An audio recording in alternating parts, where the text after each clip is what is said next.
8 अक्टूबर को क्षत्रिय समाज की,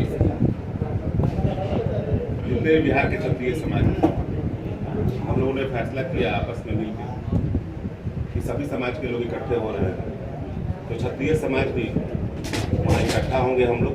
और कुछ सरकार से हमारी मांगे हैं, हम अपनी मांगों को लेकर वहाँ पर जाएंगे। और सारण से उम्मीद है कि सारे क्षत्रिय हम लोग वहाँ पर काफ़ी संख्या में इकट्ठा हो रहे हैं। और सारण से बहुत सारे नौजवान साथी जो आप लोग के जरिए मैं मैसेज देना चाहूँगा कि जिनको अगर सूचना नहीं मिली, हो सके कि मैं सबको सूचना नहीं दे सकता हूँ, तो आप सुधीर सिंह कोई पद के लिए नहीं जा रहे हैं, सुधीर सिंह आपके लिए जा रहे हैं कि आप लोगों से निहोरा है।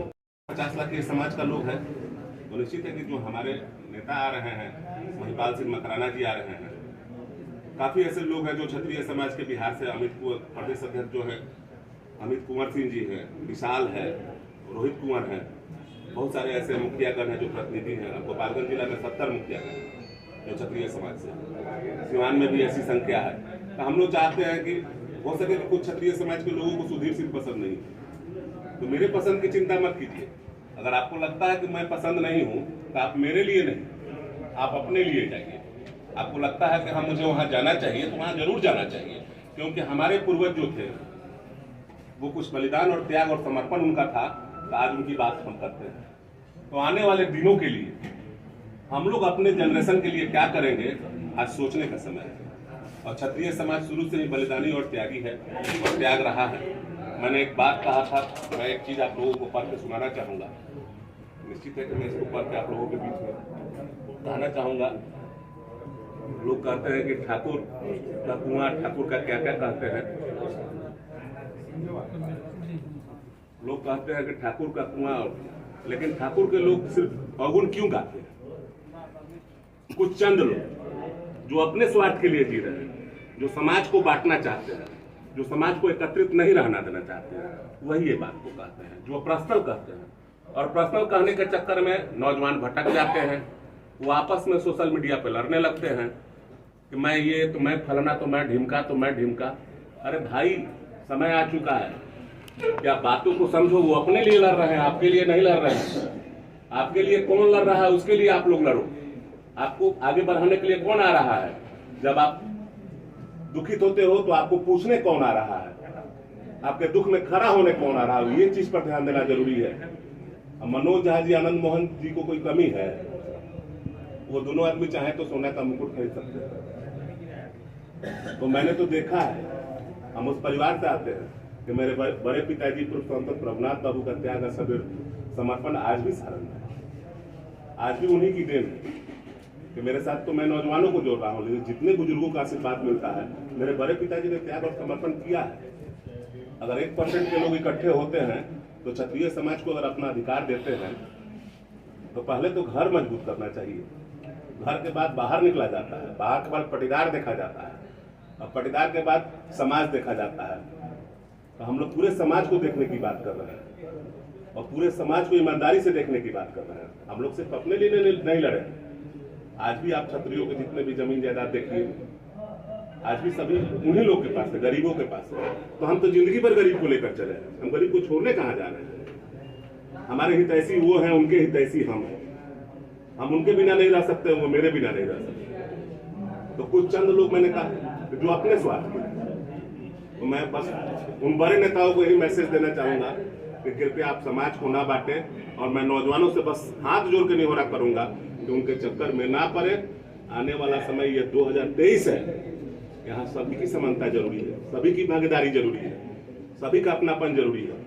हमको अपनों का प्यार जीतना है, और जितना हम लोग मजबूत होंगे उतना ही ठाकुर समाज मजबूत होगा, उतना ही समाज का विकास होगा।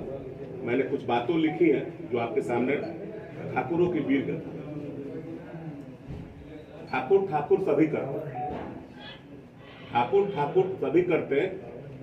ठाकुर अगर नहीं रहते तो राम की तरह हमें मर्यादा सिखाता है। ठाकुर बुद्ध नहीं रहते तो मोक्ष की याद दिलाता कौन? ठाकुर पृथ्वीराज चौहान नहीं रहते तो शब्द वैदिक बाण चलाना सिखाता कौन?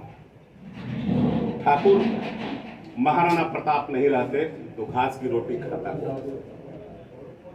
ठाकुर 80 साल की उम्र में वीर कुंवर सिंह नहीं रहते तो अपनी भुजा काट के गंगा जी में बहाता कौन? ठाकुर बीपी सिंह नहीं रहते तो आरक्षण दिलाता कौन?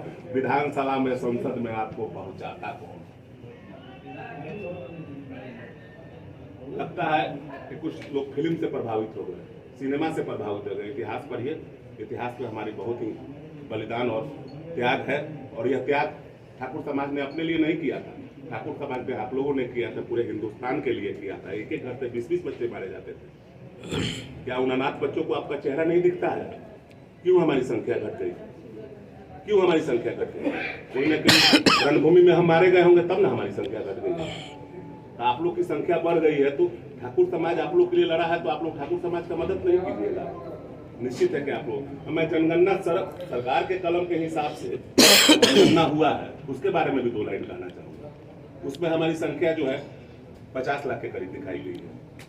इसका मतलब कि हम लोग जब जनगणना हुआ तो उसके बाद हम लोग का कोई बाल बच्चा ही नहीं पैदा हुआ, हम लोग ऐसे ही रह गए। ये तो सरकार की कलम थी। तो मैं कहूँगा, बस सरकार से मांग करूंगा कि जातीय जनगणना जो हुआ है किसी अच्छे एजेंसी से कराकर इसको सार्वजनिक किया। आप कह रहे हैं कि सही ढंग से नहीं? मुझे नहीं लग रहा है कि जनगणना कहीं ना कहीं जनगणना में पॉलिटिकल फॉल्ट है, जिस जनगणना को मैं विरोध करता हूँ। इस जनगणना को सार्वजनिक तौर पर बताइए 7% कुशवाहा जी लोग थे, उनको 4% कर दिया गया है, तो 3% लोग मारे गए।